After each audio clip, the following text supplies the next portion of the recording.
Welcome back to News Geelong on this Friday evening as we turn to the action-packed world of Geelong sport and our own flying hawk, Nathan Curry. Good evening, Nathan. Thanks very much, Rollo, and good evening, everyone. Well, everybody's talking about Geelong's big clash with the Gold Coast up at Metricon Stadium tomorrow night, but before we catch up with their coach, Chris Scott, we'll head over to the Falcons headquarters for our weekly update. Well, you're the captain of the Falcons. What sort of role is that? Well, I guess it's not really that big a role as I expect all of us here to be leaders. Yeah, I guess it's just to take control of the group and to lead by example and do all the right things on and off the field. And you played in Vic Country last year. You've made it again. Congratulations. Do you think having that year under the belt will really help you this year? Oh yeah, last year was just trying to find my feet in the competition, but this year I think I'll go out there with a bit more confidence and try to make a mark on the competition. Yeah. You've got the camp this week. What happens there? We go up to Dandenong on Sunday, and I think we're just doing a training run and just go through structures and team setups and stuff. So just get to know the boys a bit better. And do you know much about Tassie? You play them next week. Have you had a look at them? Any past games at all? No, we haven't, but obviously the coaches have, and they've got a fair bit of information on them. Yeah. Meanwhile, the rest of the Falcons have got the Murray Bush Rangers. Do they know much about them, or is it sort of a wait and see scenario? Yeah, well, we've played the Bush Rangers in a practice match earlier on in the year, and they found they're a pretty good team, but so we do know a fair bit about them. Yep. And finally, is there any selection headaches this week? Is there any blokes returning from injury? We'll get our Gummer kids back in, so it could be a couple of kids pushing for a first game, and so it should be good. Your sides are definitely a lot better with the Grammar boys in? Yeah, definitely a lot stronger. A couple of really good players come back in, and so it'll be good to see how the boys go. Thanks very much. Well, now it's time to find out all the news down at the Geelong Football Club, and we were lucky enough to catch up with Cats coach Chris Scott. Now, Chris, is it exciting for the boys to play the first game ever at Metricon Stadium? Yeah, I think so. It is an historic occasion. We're honoured to get the opportunity to play the first game there, and there will be a bit of external buzz around Gary playing his old team for the first time. The challenge for us, and for them for that matter, is just to be as professional as possible and approach the game with the respect it deserves and not focus too much on one individual. How are the boys feeling about taking on their old teammate Gary Ablett? Yeah, really good. Yeah, they're really excited. But everyone in the Geelong family knows that Gary Ablett's been a champion, and more importantly, a champion of the Geelong Football Club. So we have a lot of respect for that, and we expect our people to respect him as well. But once we cross the white line, he's an opposition player that we've got to attack. Not only is he an opposition player, he's one of the best players going around. So we've got to be really professional in the way we approach it and be ruthless in that approach. Gary said he doesn't expect to be tagged. Is he correct? No.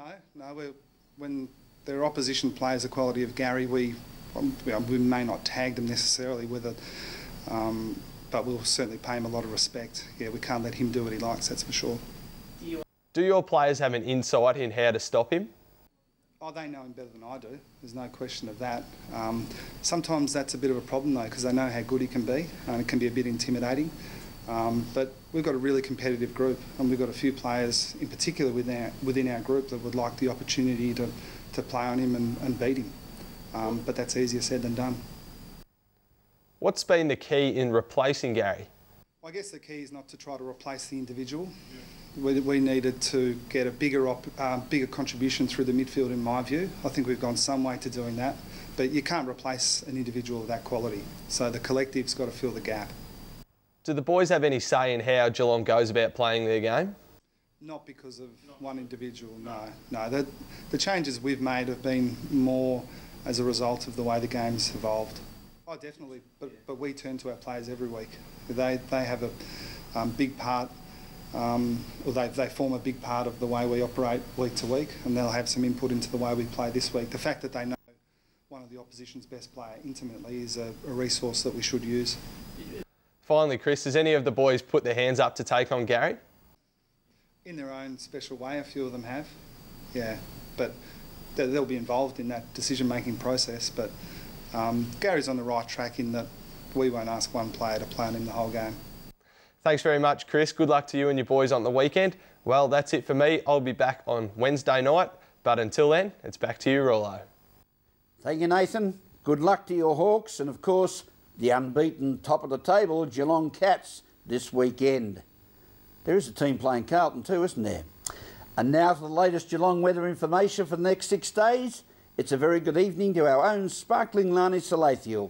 Good evening, Lani. Thank you, Graham. Making a point of how cold this week is going to be with my beanie on, let's take a look at what the weather has in store for next week. For tomorrow, the weekend, Saturday will be a cloudy day with some patchy morning fog and isolated showers until evening with an expected top of 15. Sunday will also be a cloudy day with some isolated showers on the way in the late morning and afternoon and a top of 15. Starting off the new week, for Monday, we'll see some patchy morning fog again with a mostly sunny afternoon to follow and a top of 15 again. For Tuesday will be a partly cloudy day with an expected top of 16. And Wednesday we'll see a mostly sunny day, warming up just a tad, 17. While Thursday will be a partly cloudy day with some isolated showers on the surf coast later in the day and a top of 17. And today we saw a cloudy day with some isolated showers around Geelong and a top temperature of 14. And that's the weather outlook for the coming week. Have a pleasant evening and a safe weekend. Keep warm. In the meantime, it's back to you, Graham. Thank you, Lani, and thank you for being with us on News Geelong. All the very best to all the local Geelong and Bellarine footballers and netballers in this big weekend of interleague competition. The Geelong Football League will be playing Bendigo at Skilled Stadium. Bellarine Football League travelled to Donald to play Sunraysia, and the Geelong and District Football League make the long trek across to West Gambia to play the Western Border. Guys and girls, remember, take your time and smell the flowers. From all the team at News Geelong, have a pleasant evening, a safe weekend and a very good night.